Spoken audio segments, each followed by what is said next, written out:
Good morning. You listen to FloorDaily.net, and I'm Kemp Harr. This morning, my guest in Sonoma, California, at the Bridgeway Interactive Meeting is Nancy Giangeruso, who is now with NancyG Consulting, previous president of Chateau Interior and Design. Nancy, how you doing? I'm fine, Kemp. Thank you. Good to be with you. I see you at these meetings every time I come, and you are always part of the program. You seem to be very well informed about this whole design center operation in the builder market. Tell us real quick, just to start out with, who Chateau Interior and Designs is. Chateau Interiors and Design is a design center for Warmington Homes, Tri-Point Homes. They are an independent design center, and they work for builders, and they create an in-house design experience for a builder that doesn't have one. And I was with that company for 23 years and was the president for the last 9. You left there, and you live in Irvine, California, and you worked for the Irvine Company, which is also a major builder, and you worked with them to create their own design center, right? Correct. They had never been in the design center business. Donald Bren had wanted to kind of reinvigorate the market, and they wanted to be a home builder again, and so they wanted to open a design center. So I went and consulted with them for about 2 years exclusively and created their design center, taught them the business, hired the staff, and then turned it back over to them. You know, you gave a presentation this morning, and you're obviously very strategic. You asked some of the basic, I guess what you call cage-rattling questions about branding, about, do you have a business plan? Do you know who you are? Do you know who you want to be? So you really do know what you're talking about. Let's dive deep into this project you did with Irvine Pacific and building their design center. Give us just a little bit of background about that experience. It was an incredible experience. The Irvine Company has been around for years. They own all of Irvine, California. They were developing product to go back on the market to help the market come out of the slump that we were in. In doing that, I had to get with they're a very corporate company, and I had to get with their accounting department. I had to work with their sales and marketing team. I had to literally teach the business and start it from fresh. We built a design center.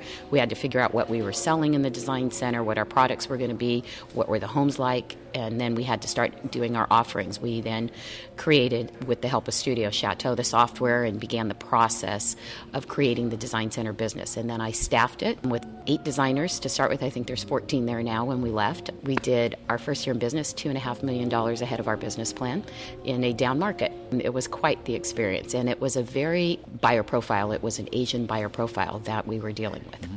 Very impressive.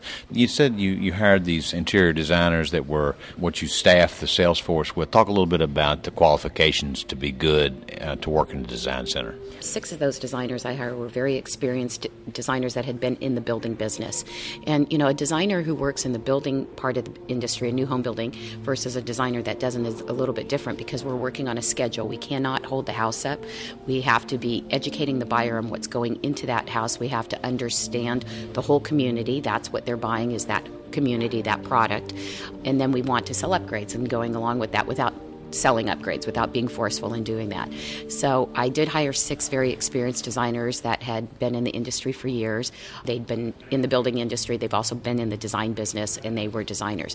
I then took 2 designers out of design school and worked this with. They had not worked in the design business before. They just graduated design school, but they both had retail background that they started with. And I take those kind of designers as well because they come with no baggage. If you want to just get the best flooring in the house, they want you to get that best flooring, and they're going to figure out how to do that with you and modify the design so you can get your Fabrica carpet or your unique piece of carpet or whatever it is. A person like that, what would they expect to earn? What's the range of income for somebody like that?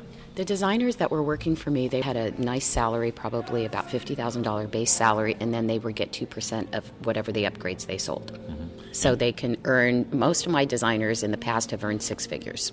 Okay, very interesting. Nancy, when you talk about upgrades in relation to the overall cost of the home, talk a little bit about what the percentages are that you get in upgrades and how that's trended through this recession and where it is today. Okay, Kemp. Prior to the recession, people were spending anywhere from 10 to 15% on the price of their house at the design center. That would be on flooring, on furniture, on the finishes, backsplashes, countertops. Then as the market turned, it went down to probably 3 to 5%. We would be lucky if we got 3 to 5%. And today, as I just finished up at the Irvine Company at the the end of July, we were anywhere between 8 to 12%. So if you want to tell somebody that they are going to what they're going to spend on their house, that they should use a figure of about 10% as the sales price of their house is what they're going to spend at the design center. So my audience is tuned into the flooring sector of interior finishes, and so let's just continue to use the design center in Irvine that you put together. What were the different finishes, and how important was flooring in that mix? Well, flooring's the main staple of our business, of the design center business. That's where we get started. We start with the base flooring and put a contract together for the builder, and then from there we have allowances to sell upgrades against. So flooring is a huge factor.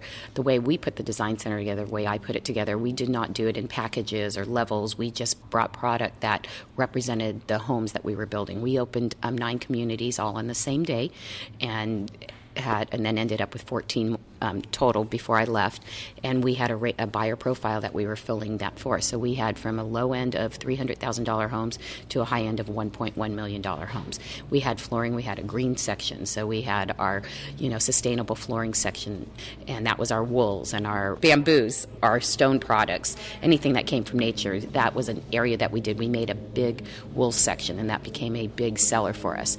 We then had a big, huge wood section and laminate section, and then we had tile, ceramic and porcelains and stone, granite, and then carpet. The carpet mills that I work with are Shaw, Tough Tex, particularly from Shaw, Fabrica, Dixie, Masland, Camelot, Royalty, Moda. Great companies. We've been working together for years, and we support each other and go into it as a partner. Your flooring vendor should be your partner in business because they're going to help you when you need to order flooring at the last minute and get it into that house so you're not closing up, you're not holding an escrow up. All right, and so the builder will decide on some base quality, and then the homeowner will come in as the house is, I guess, being built. At different stages, they'll come in. And so you'll show them other products and tell them that, this is what you've already agreed to put in the home, and this is what you could have, and this is the delta in price. Correct. Everything's possible at that point. So, Kemp, the builders go to a lot of trouble to put their models together. They spend a lot of money on putting their models together. They put beautiful flooring. I don't know any builder that puts standard flooring in their models. So that's our store. That's where we're selling from, and that's their store. So our first appointment at Irvine as well as at Chateau was always at the model, and we did a model appointment with them, and I called it a lifestyle appointment to learn how they're going to live in their house.